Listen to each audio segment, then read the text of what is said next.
بسم اللہ الرحمن الرحیم۔ گمنام ہیرو کے معزز ناظرین، السلام علیکم۔ آئیے چلتے ہیں کہانی کی طرف۔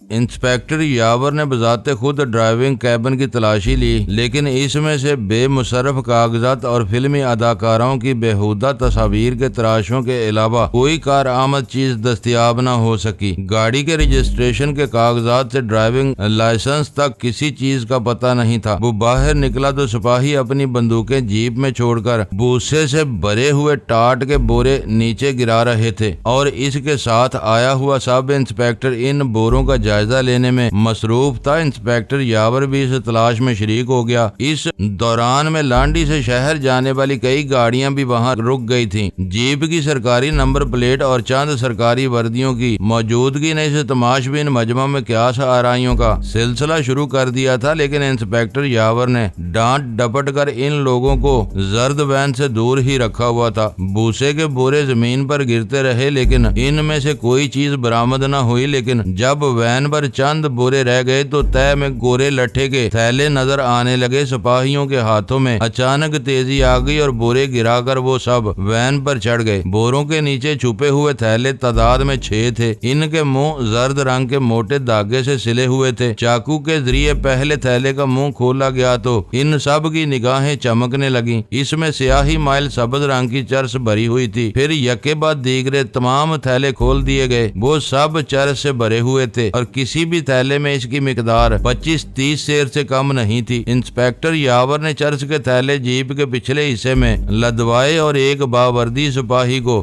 زرد وین کی نگرانی پر مامور کر کے واپس شہر کی طرف روانہ ہو گیا۔ پیشہ ورانہ اعتبار سے اس کی کارروائی کامیاب رہی تھی، جس پر اسے خوش ہونا چاہیے تھا، لیکن اس کے چہرے سے فکر مندی جھلک رہی تھی۔ بازار میں 4-4.5 من چرس کے خاصے دام مل سکتے تھے۔ اسے خدشہ تھا کہ عبداللہ اپنے اس نقصان کو خاموشی سے برداشت نہیں کرے گا۔ اس کی پہلی اور فوری انتقامی کارروائی تو یہی ہوتی کہ وہ مقررہ رقم کی ادائیگی کا سلسلہ یک لخت موقوف کر دیتا۔ اس کا دوسرا رد عمل جس سے یاور پریشان تھا یہ ہوتا کہ وہ ہمیشہ کے لیے یاور سے بدظن ہو جاتا۔ عبداللہ دل کا اتنا نیک آدمی تھا کہ یاور بھولے بٹکے جب بھی اس سے ملنے چلا جاتا، معاہدے کی رقم سے قطع نظر وہ کچھ کہے سنے بغیر اسے 1000-1500 روپے پکڑا دیتا تھا۔ تازہ کارروائی کے نتیجے میں یاور اپنے اس محسن سے ہمیشہ کے لیے محروم ہو چکا تھا۔ سارے تھیلے مال خانے میں جمع ہوں گے۔ راستے میں سب انسپیکٹر کے سرگوشیانہ سوال نے انسپیکٹر یاور کو چونکا دیا۔ یاور ایک لہجے کے لیے سوچ میں پڑ گیا۔ موقع غنیمت تھا، ایک آدھا تھیلا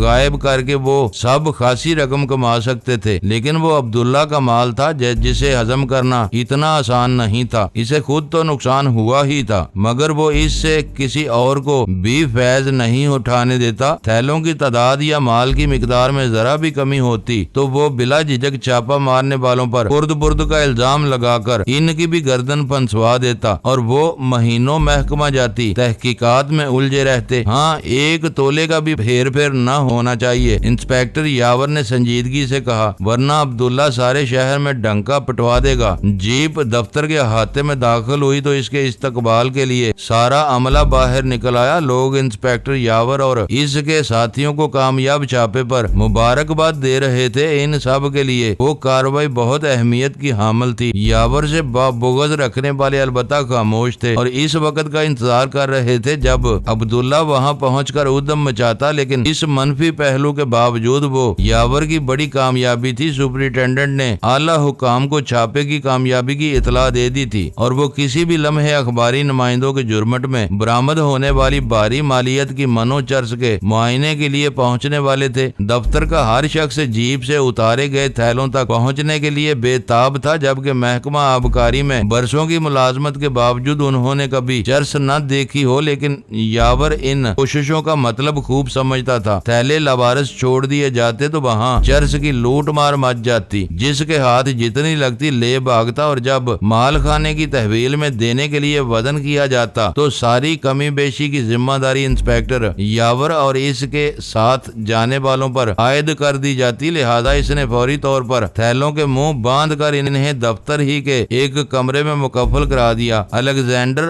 1.5 माह से यूं ही खड़ा था। इसे खरीदने वालों में बाहमी इख्तलाफ थे या मजदूर मैसर नहीं थे। वजह कुछ भी रही हो, लेकिन गडानी बीच वाले ये जानते थे कि इस देव हैकल तेल बर्दाश्त जहाज पर तोड़ फोड़ का आगाज नहीं हो सका था। इन दिनों तो वैसे भी चढ़ते चांद की वजह से पानी बहुत बढ़ चुका था। जिन जहाजों पर आहनी ढांचों की कटाई और तोड़ फोड़ का काम हो रहा था, इनसे भी माल उतारने का सिलसिला कई रोज से मौकूफ था। जिस दिन भी पानी जरा उतरता, देव हैकल क्रेनें हरकत में आती और सैकड़ों टन लोहा और फौलाद शहर के कारखानों और दुकानों की तरफ रवाना होना शुरू हो जाता। बज़ाहिर पानी में अपने लंगरों के सहारे डूबता हुआ अलेक्जेंडर वीरान नजर आ रहा था और साहिल से इसका तारीकी में डूबा हुआ वसीओ अरीज ढांचा फीकी चांदनी में किसी असेब की तरह नजर आ रहा था। लेकिन इसके निचले हिस्से में 2 आदमी तशवीश ज़दा अंदाज में खामोश बैठे सिगरेटें फूंक रहे थे। वैसे तो इनका ठिकाना एक ऐसी अंदरूनी कैबिन में था जहां नरम बिस्तरों समेत जुमला आसाइशें मुयस्सर थीं और वो बेड़ियों से चलने वाली रोशनियां भी बेधड़क इस्तेमाल करते थे, क्योंकि वहां होने वाली रोशनी का तैयारे या हेलीकॉप्टर के अलावा किसी और जरिए से देखा जाना नामुमकिनात में से था। लेकिन इस वक्त वो जहाज के बगली हिस्से में ऐसी जगह मौजूद थे जहां 2 पोर्ट होल्स के शीशे गायब थे और इनमें से कनक समंदरी हवा आ रही थी। वो दोनों बार बार इन पोर्ट होल से तहद्दे नजर फैले हुए स्याह समंदर की तरफ देखते और फिर अपनी जगह आ बैठते। ये दूसरा मौका था कि वो अलेक्जेंडर को इस्तेमाल कर रहे थे, वरना इससे पहले व्हिस्की और दूसरी गैर मुल्की शराबें लाने वाली लांच इनके मखसूस रोशनी के इशारों के जरिए मुकर्ररा मुकाम पर पहुंचती और रात की तारीकी में वलायती शराब की हजारों बोतलें गड्ढे में डालकर ऊपर से रेत डाल दी जाती और फिर इनके आदमी थोड़ी थोड़ी मिकदार में इस निशान ज़दा जगह से जमीन खोद कर बोतलें ले जाते रहते थे। जब तक वहां से आखिरी बोतल भी न चली जाती, 24 घंटे इनका एक न एक मुसल्ला आदमी दूर रहकर बोतलों की इस इज्तमाई कब्र की हिफाजत करता रहता था। इस तरीके में दोहरा फायदा था। लॉन्च से माल उतार कर बराह रास्त शहर मुंतकिल करने के लिए साहिल के इन चंद गिने चुने हिस्सों में से किसी का इंतखाब करना पड़ता जहां ट्रक वगैरह की रसाई आसान हो और हर साहिली इलाका हुकाम की निगरानी में रहता था। फिर ट्रक पर माल बार करते हुए अगर छापा पड़ जाता तो लॉन्च आदमियों समेत खुले समंदर में फरार हो जाती, मगर माल के साथ ट्रक भी पकड़ा जाता जिसके जरिए असल जिम्मेदारों तक बआसानी रसाई हो सकती थी। लेकिन गढ़ों में माल दफन करने में बड़ी सहूलतें थी। इस कार्रवाई के लिए दुश्वार गुजार साहिली इलाके भी मुंतखब किए जा सकते थे, क्योंकि वहां से थोड़ी थोड़ी मिकदार में माल निकाल कर ले जाने का काम जीपों या ऐसी ही दूसरी 4 व्हील ड्राइव गाड़ियों से लिया जा सकता था। फिर अगर छापा पड़ता तो सिर्फ माल ही पकड़ा जाता, कोई ऐसी चीज पुलिस या कोस्ट गार्ड के हाथ न लगती जिससे माल दरामद करने वाले की निशानदही का इम्कान होता। तीसरी बड़ी आसानी ये थी कि अंधेरी रातों में लदे हुए ट्रक किसी शहर की तरफ सफर बआसानी निगाहों में आ सकता था, जबकि किस्तों में माल ले जाने के लिए छोटी गाड़ियां दिन दहाड़े से भी पूरे इत्मीनान से इस्तेमाल की जा सकती थी। मगर जब से स्मगलिंग का इंसदाद करने वाले इदारों को अपने हरीफों के मुकाबले में अपनी कसम पुरसी का एहसास हुआ था, हालात बदल गए थे। इस मुहिम में अखबारात ने भी भरपूर तरीकों से दिलचस्पी ली, सरकारी इदारों का साथ दिया था। सबसे मजबूत जवाब ये था कि फरसुदा मवासलाती जराए और दकियानूसी हथियारों से बरग रफ्तार नकलो हमल के मालिक और स्टेन गनों से मुसल्लह स्मगलरों से मुकाबला करना खुदकशी और कानून को मजाक का निशाना बनाने के मुतरादिफ होता। इस मुहिम के नतीजे में कोस्ट गार्ड्स को ताकतवर इंजनों वाली 4 व्हील ड्राइव गाड़ियों का बेड़ा मिल गया था, जिसके नतीजे में पहाड़ी और पथरीले साहिली इलाके भी इनके गश्त की ज़ाद में आ गए थे। फिर जदीद किस्म की दूर मार राइफलें मिलने के बाद तो सूरत हाल ही बदल कर रह गई थी। महकमे के अफसरान अपनी कारगुजारी दिखाने के लिए कुछ अरसे से बहरी रास्तों की दिन रात कड़ी निगरानी करा रहे होते और शहर में माल की आमद धीमी पड़ गई थी। इन दोनों को कुछ इल्म नहीं था कि अलेक्जेंडर किसकी मलकियत है। इन्हें तो बस ये हुक्म मिला था कि चोरी छुपे इस नकारा जहाज में दाखिल हो जाएं और खुले समंदर के रुख पर वाक़या पोर्ट होल्स के शीशे तोड़कर जहाज पर माल उतरवाने का बंदोबस्त करें। अलेक्जेंडर बिल्कुल खाली था, इसलिए इसके पोर्ट हुए सतह समंदर से खासे बुलंद हो गए थे। लेकिन पिछली बार अंधेरी रात में जहाज के साथ लगने वाली लॉन्च के अमले ने निहायत आसानी के साथ गत्ते के डिब्बों में बंद बोतलें अलेक्जेंडर के निचले हिस्से में उतार दी थी। वो दोनों माल उतरवाने के बाद रात के अंधेरे में पानी में तैरते हुए वापस हो गए थे। लेकिन आज जहाज पर पहुंचने के बाद ये देखकर हैरान रह गए थे कि पिछले हफ्ते जहाज पर उतारे जाने वाले माल का कहीं पता नहीं था। इनका ख्याल था कि तोड़ने के लिए खरीदे जाने वाले जहाजों पर दीगर साजो सामान के अलावा रंगो रोगन, तेल, बाल, बेरिंग्स और फाजल पुर्जा जात की पेटियों की भी कसीर मिकदार मौजूद होती है। लिहाजा इन्हीं के साथ शराब का जखीरा भी डंके की चोट पर जहाज से निकाल लिया गया था, जिसका मतलब था कि जहाज खुद इनके मालिक की मिल्कियत था या वो इस में हिस्सेदार था, वरना इतने एतमाद से अलेक्जेंडर को अपने बहरी अड्डे के तौर पर इस्तेमाल न कर पाता। 12:15 बज रहे हैं। लंबूतरे चेहरे वाले ने अपनी रेस्ट वॉच पर निगाह डालते हुए अपने साथी से कहा, बस समंदर की तरफ निगाह रखो, किसी भी वक्त इशारा मिल सकता है। दूसरे ने अपनी गोद में पड़ी हुई टार्च से हिलते हुए कहा। थोड़ी देर बाद काफी दूर गहरे स्याह समंदर के सीने पर एक सुर्ख रोशनी चमकी जो चंद सानियों तक बरकरार रहकर मधूम हो गई। वो दोनों बेचैनी से उठकर पोर्ट होल के करीब पहुंच गए। जहाज के निचले हिस्से से टकराकर दम तोड़ती हुई मौजों के ठंडे ठंडे झाग उड़कर इनके चेहरों से टकराने लगे। चंद सेकंड तक इन दोनों की निगाहें समंदर के इसी हिस्से की तरफ जमी रहीं जिधर सुर्ख रोशनी चमकती दिखाई दी थी। फिर दूसरे ने अपनी टार्च का रुख इसी तरफ करके इसे जला दिया और टार्च के शीशे से सब्ज रोशनी खारिज होने लगी। 3 बार इन इशारों का तबादला हुआ, फिर दूसरे ने अपनी टार्च नीचे डाल दी। वो दोनों पोर्ट होल से गहरे स्याह समंदर में झांकते रहे, यहाँ जहाँ लहरें ही लहरें नजर आ रही थी। फिर बादलों से ढके हुए आसमान का कोई हिस्सा साफ हुआ और धुंधलाई हुई चांदनी हर तरफ तैर गई। इस फीकी रोशनी में इन्हें एक लॉन्च का तारीक हेवला नजर आया जो बतदरीज वाज़े होता जा रहा था। तकरीबन 10 मिनट बाद वो लॉन्च कोई आवाज पैदा किए बगैर अलेक्जेंडर से आ लगी। इसका इंजन शायद लहरों के शोर में पहले ही बंद कर दिया गया था।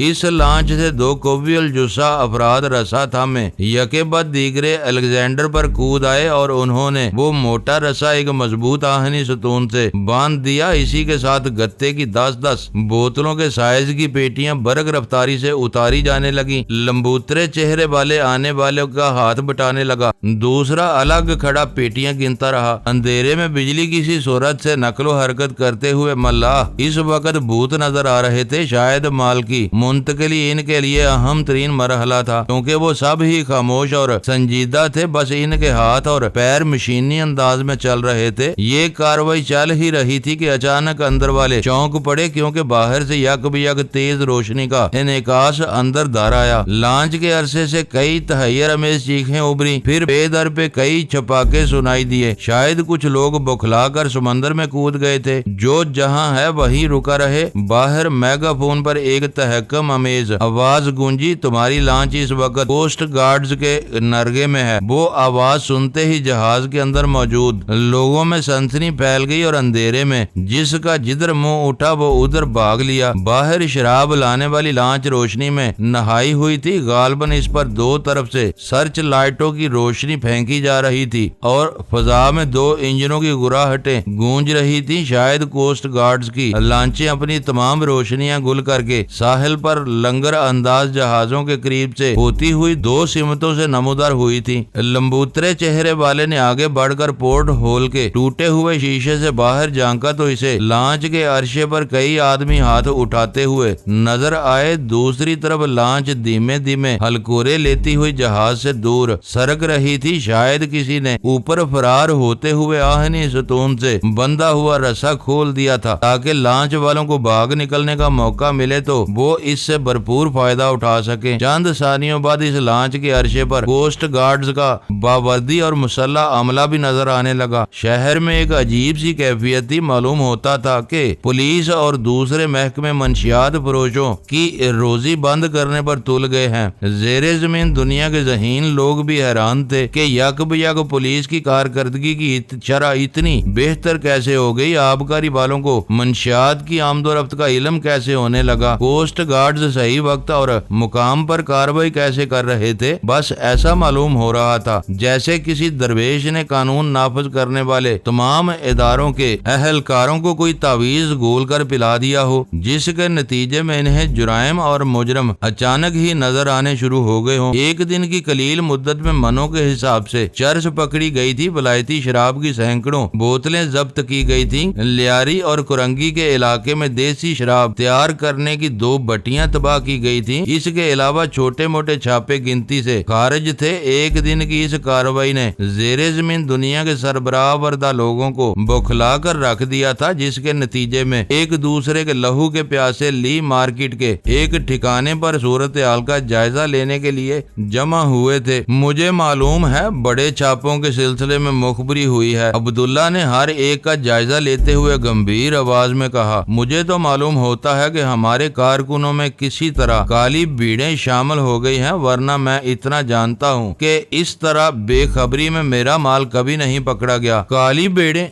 लाल खान ने फिक्रमंदाना लहजे में दोहराया। अगर तुम्हारी बात दुरुस्त है तो काली भीड़ें खासी मुनज़्ज़म मालूम होती हैं। सब ने एक ही दिन अपनी अपनी मालूमात हुकाम तक पहुँचाई है। बात जरा समझ में नहीं आती। मुझे एक्साइज के एक सिपाही ने खुद बताया है। अब्दुल्ला लाल खान की तरफ मुतवज्जो हो गया। अगर सर्कल की बात होती तो शायद कुछ भी ना होता, मगर मुखबरी ऊपर हुई थी और ऊपर के अहकाम टालना निचले अमले के बाद से बाहर होता है। अपने अपने गिरेबान में निगाह डालो। मक्खन खान की पाटदार आवाज गूंजी। ऐसा तो नहीं कि अपने अपने लालच में हम खुद ही एक दूसरे का गला काट रहे हों। चंद सेकंड तक मजमा पर मौत का सन्नाटा तारी रहा। निगाहें दूसरों के चेहरों पर फिसलती रहीं। ऐसा मालूम हो रहा था जैसे हर एक दूसरे की जुबान से एतराफात सुनने का मुंतजर हो। फिर अचानक सब ने एक साथ बोलना शुरू कर दिया। हर बोलने वाला मक्खन खान की राय पर सख्त बरहमी का इजहार कर रहा था, जैसे इसने इन सब को कोई गंदी सी गाली दे डाली हो। हर एक का यही ख्याल था कि आपस की रकाबतें अलहदा बात थी। ऐसे मामलात को वो आपस में निपटाना खूब जानते थे। इनमें कोई इतना गिरा हुआ नहीं था कि अपने किसी रकीब को जिक पहुंचाने के लिए सरकारी अहलकारों से मदद के लिए रुजू करता। फिर ये बताओ कि शहर में एकदम क्या होने लगा है? मक्खन खान का गुंजीला सवाल इस मिले जुले शोर पर हावी था। कोई तो वजह हो इसकी। भाई मैं तो सीधी सी बात जानता हूँ। लाल खान दोनों हाथ उठाकर बोला, हम धंधा करने वाले लोग हैं। कानून से मुकाबला करने में सरासर नुकसान ही नुकसान है। जब तक बदमाशियां चल रही हैं चुप चुपाते हाथ खींच लो। जरा सन्नाटा हो तो फिर मैदान में आ जाएंगे। तुम लोग तो मोटी असामियां हो। अगर के नाम से मशहूर दलाल की तंजिया आवाज उभरी। 10-5 दिन गोता लगा लिया तो जमा पूंजी पर गुजारा कर लोगे, मगर हमारे बंदों का क्या होगा जो रोज माल बेचकर अपना दाल दरिया कमाते हैं? ये हाल तो सबको मालूम है। लाल खान अब्दुल्ला का लहजा भी तंजिया था। हम यहाँ सिर्फ इसलिए जमा हुए हैं कि इस मुखबरी का तोड़ करें और पता चलाएं कि शहर में कौन हमारे धंधे का दुश्मन हो रहा है। पता चला लो तो मुझे भी बता देना मेरे भाई। लाल खान के लबों पर एहतजाइया मुस्कुराहट उभर आई। इसके 10 जूते मैं भी लगा दूंगा। अड्डों के खिलाफ कोई कार्रवाई नहीं हुई, मगर डर के मारे आज ज्यादातर ठिकाने बंद पड़े हैं। ठाकर मुतासबाना लहजे में बोला, लड़के भूखे मर जाएंगे। यहाँ अपनी चमड़ी की फिक्र है और ये लड़कों को रोए जा रहा है। चौधरी बरहम हो गया।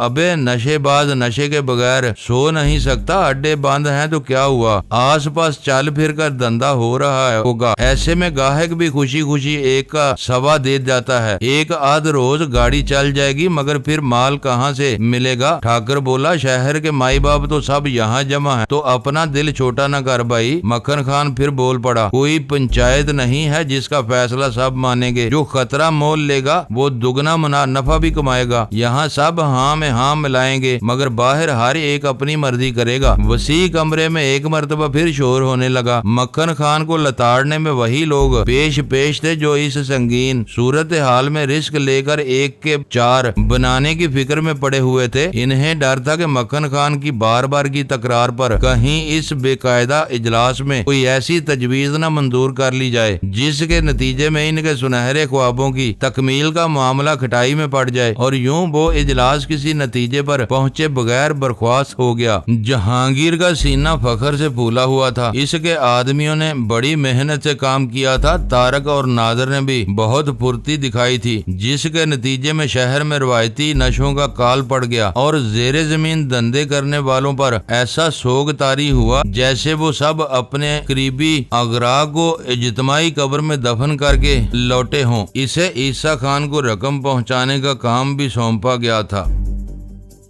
معزز ناظرین، لائک کریں، شیئر کریں اور کمنٹس باکس میں پاک آرمی زندہ باد، پاکستان پائندہ باد کا نعرہ ضرور درج کر کے اپنے ملک پر فخر کریں اور پاکستان کی بنیادیں مضبوط کرنے میں اپنا کردار ادا کریں۔ ویڈیو دیکھنے کا شکریہ۔ معزز ناظرین، اپنا خیال رکھیے گا اور ہمارے چینل کا بھی۔ ISI پاک آرمی زندہ باد، پاکستان پائندہ باد۔